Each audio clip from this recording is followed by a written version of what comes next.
Hai everyone, Assalamualaikum warahmatullahi wabarakatuh. Di video ini saya akan menjelaskan terkait dengan sistem persamaan linier homogen.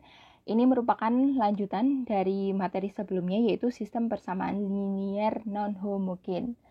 Masih ingatkah kalian apa perbedaan dari SPL non-homogen dan SPL homogen? Kalian bisa melihat pada bagan di materi tayang pada pertemuan sebelumnya. Mungkin bentuk ini juga bisa mengingatkan kalian terkait dengan apa perbedaan dari SPL homogen dan non-homogen. Di sini matriks A merupakan matriks koefisien karena merupakan koefisien dari variabel pada SPL-nya. Kemudian matriks X-nya merupakan matriks variabel yang berisi variabel-variabel pada SPL-nya, X, Y, Z, K, L, M, dan seterusnya. Kemudian G menunjukkan matriks konstantanya. Konstanta yang berada setelah sama dengan pada masing-masing persamaannya. Nah, yang membedakan atau yang menunjukkan dia adalah homogen terletak pada matriks konstantanya. Kalau matriks konstantanya semua bernilai 0, sehingga persamaannya menjadi AX sama dengan 0. 0 di sini artinya matriks 0. Semua elemennya merupakan 0, maka dia masuk dalam SPL homogen. Oke, langsung saja kita ke penjelasannya. Yang pertama terkait dengan bentuk SPL homogen. Nah, seperti ini, AX sama dengan 0. Kita lihat bahwa konstantanya semua bernilai 0. Nah, kalau kemarin di SPL non-homogen itu ada yang penyelesaian konsisten dan inkonsisten, di SPL homogen ini hanya mempunyai jenis penyelesaian konsisten, yaitu selalu memiliki penyelesaian. Nah, kenapa seperti itu? Kita bisa lihat pada persamaan ringnya, ring A dan ring AG-nya. Karena di sini G-nya itu bernilai Karena di sini G-nya itu bernilai 0,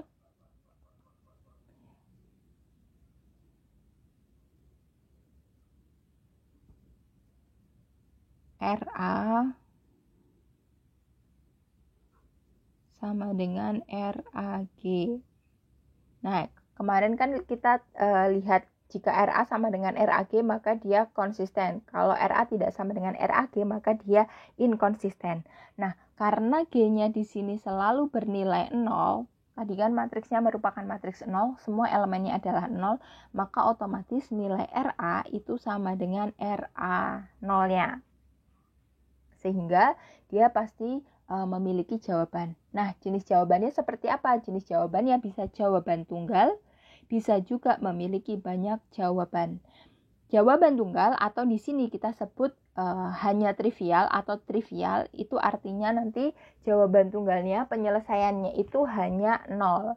Nah, maka kita sebut di sini istilahnya adalah trivial, jawaban 0.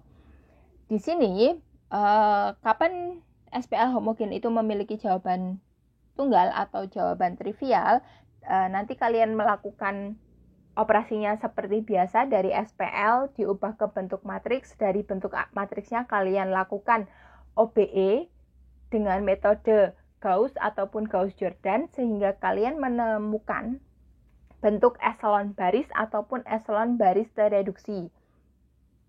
Nah, dari situ kalian bisa tentukan apakah nilai R-nya, ringnya dari matriks A itu sama dengan N banyaknya variabel atau tidak. Kalau sama, maka dia nanti masuknya adalah memiliki jawaban tunggal. Kemudian, pada kalau tadi RA-nya itu kurang dari N-nya, maka dia memiliki banyak jawaban. Sehingga kalian harus mencari banyaknya variabel bebas. Masih ingat, variabel bebas itu banyaknya variabel dikurangi banyaknya atau jumlah ringnya.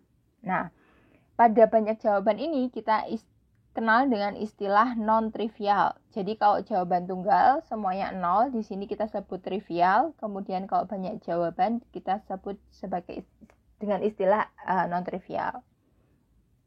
Oke, langsung saja ke contoh yang pertama. di sini ada SPL, ada sebuah SPL dengan tiga persamaan linear yang memiliki 3 variabel. Variabelnya adalah X, Y, dan Z. Nah, dari SPL ini kalian nanti bisa mengubah atau membuktikan ke bentuk matriksnya. Berarti kalian ubah dalam bentuk matriks AX sama dengan 0, kemudian kalian ubah ke bentuk matriks augmentednya. Di sini berarti A0. Nah, karena bentuknya adalah A0, maka kalian boleh menuliskan matriksnya adalah matriks konstantanya saja, matriks koefisiennya saja, yaitu matriks A saja.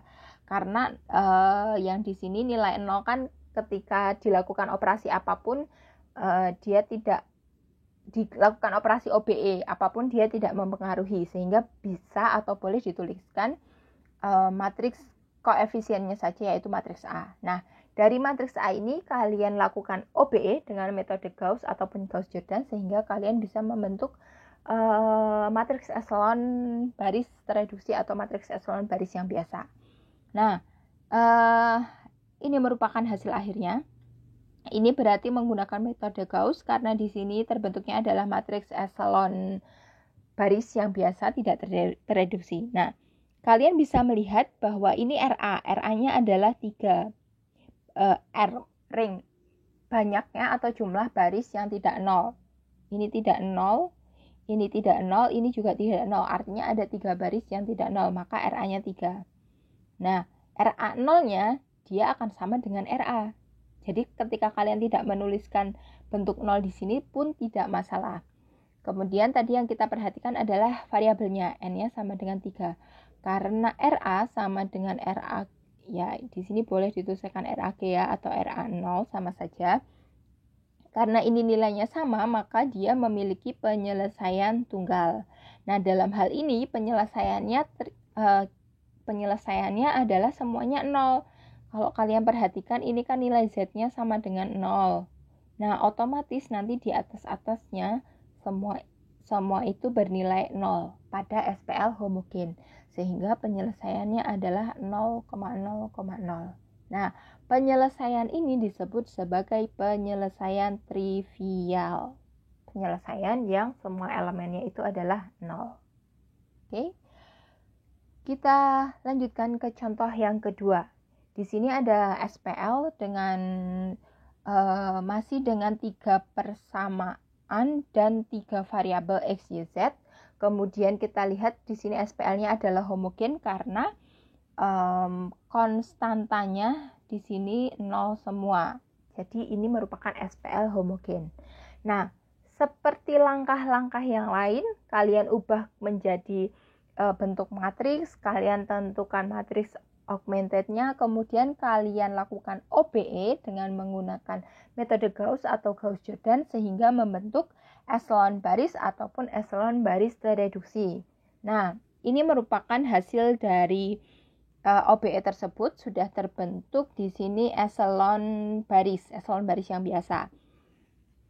Nah, kita bisa lihat di sini RA-nya itu berarti baris yang tidak 0. Ada 1, kemudian 2. Baris ketiga merupakan baris 0 semua. Jadi RA-nya hanya 2. RAG-nya, nah, seperti tadi disampaikan sebelumnya, di SPL homogen itu RA dan RAG atau RA0 itu nilainya sama. Jadi di sini baris terakhirnya juga 0 semua, maka RA0-nya juga 2. Nah, kita lihat, jadi RA-nya sama dengan 2, kita lihat banyaknya variabel X, Y, Z, berarti banyaknya variabel adalah 3. Karena ada selisih, di mana RA kurang dari N-nya, maka SPL ini memiliki banyak penyelesaian. Kalau SPL memiliki banyak penyelesaian, maka kalian harus menentukan variabel bebasnya. Oke, cara menentukan penyelesaian umum atau variabel bebasnya dulu. Yang pertama, kalian masih ingat menentukan variabel bebas yaitu dengan menggunakan N dikurangi R. Banyaknya variabel dikurangi ringnya. Variabelnya tadi 3, ringnya 2, maka variabel bebasnya 1. Kemudian bagaimana cara menentukan variabel bebasnya? Apakah kalian masih ingat cara menentukan variabel bebas? dengan melihat kolom yang tidak memiliki elemen utama atau elemen pivot. Nah, kita lihat di sini kolom pertama ada, kolom kedua ada, nah kolom ketiga tidak ada. Berarti yang kita tentukan sebagai permisalan untuk variabel bebasnya itu nanti adalah di kolom ketiga, berarti ini adalah untuk variabel Z. Nah, sehingga kita memisalkan variabel Z-nya sama dengan alfa. Kenapa cuma satu? Karena tadi di sini banyaknya variabel bebas itu hanya satu. Oke. Setelah variabel Z ditentukan, maka kalian lakukan substitusi, memasukkan nilai Z sama dengan alfa ke dalam bentuk SPL yang baru. Jadi dari yang bentuk ini, dari bentuk eselon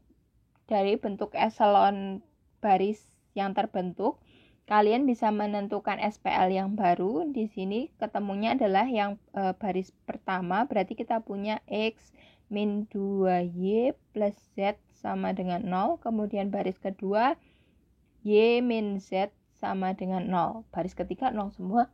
0 semua, tidak perlu kita tuliskan. Nah, dari SPL baru ini, kalian masukkan nilai Z sama dengan alfa. Dari persamaan yang kedua, kita punya Y min Z sama dengan 0. Karena Z-nya sama dengan alfa, maka nilai Y sama dengan alfa. Kemudian dari Z sama dengan alfa, Y sama dengan alfa, kita masukkan ke persamaan yang pertama. Diperoleh di sini, tinggal dimasukkan, kemudian hasil akhirnya adalah X sama dengan alfa. Sehingga diperoleh penyelesaiannya nilai X, Y, Z-nya adalah alfa, alfa, dan alfa. Atau secara umum, himpunan penyelesaiannya kita bisa tuliskan himpunan dari pasangan berurutan X, Y, Z, yaitu alfa, alfa, dan alfa.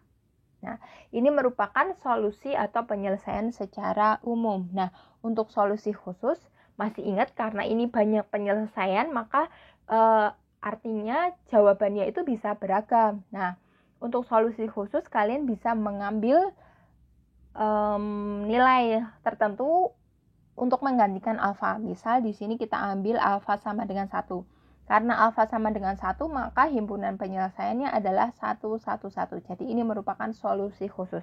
Kalian juga bisa mengambil solusi khusus yang lain, misalkan ambil alfa sama dengan negatif 3, maka nanti ada solusi khusus yang lain. Nah, ini yang menunjukkan bahwa SPL homogen tadi memiliki banyak penyelesaian. Oke, ini saja penjelasan terkait dengan SPL homogen. Saya harap kalian bisa membedakan bentuk antara SPL non-homogen dan SPL homogen. Kemudian dari SPL homogen sendiri, kalian bisa menentukan penyelesaian yang trivial, yaitu penyelesaian tunggal yang nilainya adalah 0 semua, dan juga penyelesaian yang non-trivial, yang memiliki banyak jawaban. Oke, that's all. Semoga bermanfaat. Terima kasih. Wassalamualaikum warahmatullahi wabarakatuh. See ya.